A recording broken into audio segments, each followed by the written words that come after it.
নমস্কাৰ বন্ধুসকল, আহি গ'ল জুবিনক লৈ শেষৰটো খবৰ। পুৱা 8 বজাৰ ভিতৰত জুবিন গাৰ্গৰ পাৰ্থিৱ শৰীৰ লৈ যোৱা হ'ব সোণাপুৰলৈ। জুবিনক বিদায় দিয়া সন্দৰ্ভত মুখ্যমন্ত্ৰী হিমন্ত বিশ্ব শৰ্মাৰ ডাঙৰ ঘোষণা। পুৱা 8 বজাৰ ভিতৰত জুবিন গাৰ্গৰ পাৰ্থিৱ শৰীৰ লৈ যোৱা হ'ব সোণাপুৰলৈ। পৰিয়ালৰ সকলো লোকৰ কাৰণে চৰকাৰে কৰিছে বিশেষ বাহনৰ ব্যৱস্থা। অন্য কোনো বাহনে কৰিব নোৱাৰিব প্ৰৱেশ। ৰাষ্ট্ৰীয় মৰ্যাদাৰে শেষ বিদায় দিয়া হ'ব মৰমৰ জুবিন গাৰ্গক। 2 বজা পৰ্যন্ত ৰাষ্ট্ৰীয় ঘাইপথত চলিব নোৱাৰিব কোনো যান বাহন। আজি আৰু কাইলৈ বন্ধ থাকিব সকলো সুৰাৰ বিপণী।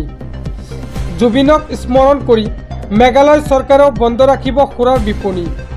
বন্ধ থাকিব সকলো চৰকাৰী বেচৰকাৰী মহাবিদ্যালয়। সকলো চৰকাৰী অনুষ্ঠান প্ৰতিষ্ঠানক জুবিন গাৰ্গক স্মৰণ কৰিবলৈ আহ্বান জনালে মুখ্যমন্ত্ৰীয়ে।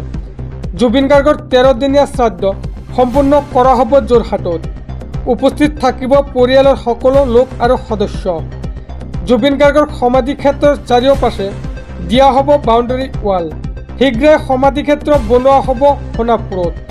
সমান্তৰালকৈ যোৰহাটতো সমাধিক্ষেত্ৰৰ কাম আৰম্ভ হ'ব। 13 দিনৰ দিনাই যোৰহাটলৈ লৈ যোৱা হ'ব জুবিন গাৰ্গৰ চিতাভস্ম। সোণাপুৰৰ সমান্তৰালকৈ যোৰহাটতো হ'ব সমাধিক্ষেত্ৰ।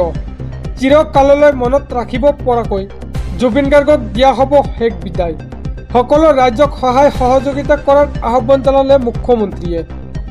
কোনো লোকে ইচ্ছাকৃতভাৱে বিশৃংখলাৰ সৃষ্টি কৰিলে চৰকাৰৰ ফালৰ পৰা লোৱা হ'ব কঠোৰ ব্যৱস্থা। জুবিনৰ শ্ৰদ্ধাঞ্জলি অনুষ্ঠানৰ পৰা শেষ কীৰ্তনলৈ সকলো অনুষ্ঠানলৈ সকলো ব্যৱস্থা গ্ৰহণ কৰা হৈছে চৰকাৰৰ ফালৰ পৰা। জুবিনৰ অনুৰাগীসকলৰ পৰাও লোৱা হ'ব পৰামৰ্শ। ৰাজ্যৰ পৰা কথা আহিলেই গ্ৰহণ কৰা হ'ব সিদ্ধান্ত। গাঁৱৰ ৰাইজেও একেলগে মৰমৰ জুবিনক শেষ শ্ৰদ্ধা জনাওক। চৰকাৰৰ LED স্ক্ৰীনৰ জৰিয়তে কৰা হ'ব জুবিনৰ শেষ কীৰ্তন অনুষ্ঠানৰ লাইভ টেলিকাষ্ট। DIPRক সামাজিক অনুষ্ঠানত LED স্ক্ৰীন লগোৱাৰ ব্যৱস্থা গ্ৰহণ কৰাৰো নিৰ্দেশ দিয়া হৈছে। জুবিনৰ নশ্ৰদ্ধাহৰ লগত কালিয়ে আহিছিল সন্দীপন গাৰ্গ। চৰকাৰী অনুমতি লৈ সন্দীপন গাৰ্গে ছিংগাপুৰলৈ গৈছিল নে নাই? জুবিনৰ শেষ কীৰ্তন অনুষ্ঠানৰ পিছত সেই বিষয়ে কৰা হ'ব তদন্ত।